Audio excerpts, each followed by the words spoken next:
అహంకారం పనికిరాదు.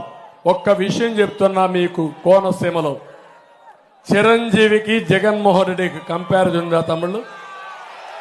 కంపారిజన్ ఉందా అని అడుగుతున్నా మిమ్మల్ని, ఉందా అని అడుగుతున్నా. చిరంజీవి కొన్ని సంవత్సరాలుగా చిత్రసీమలో రారాజుగా వెలిగినటువంటి వ్యక్తి. వారి యొక్క కళామ తల్లికి చేసిన సేవలు గుర్తుపెట్టుకుని కేంద్ర ప్రభుత్వం కూడా పద్మ విభూషణ్ ఇచ్చారా లేదా అని మిమ్మల్ని అడుగుతున్నా.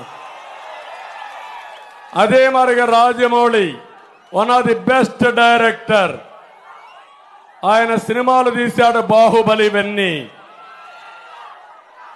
త్రిపుల్ కూడా మన తీశాడు. ఆయనకు కూడా పద్మభూషణ్ ఇచ్చారు. అలాంటి మహామహుల్ని, సినిమా హీరోల్ని పిలిపించి ఇంటి దగ్గర అవమానం చేసిన విధానం ఒక్కసారి మీరు గుర్తుపెట్టుకోవాలి.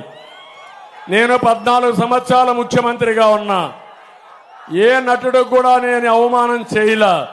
నటుల్ని గౌరవించిన సంస్కారం మాది.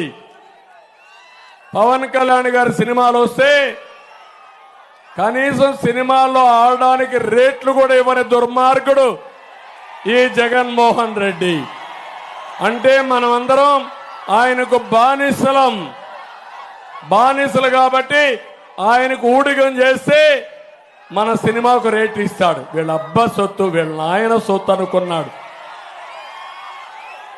అలాంటిది చిరంజీవి గారిని, సినిమా ఇండస్ట్రీ మొత్తాన్ని అవమానం చేసిన వ్యక్తి, అహంకారైనటువంటి వ్యక్తి ఈ దుర్మార్గుడు.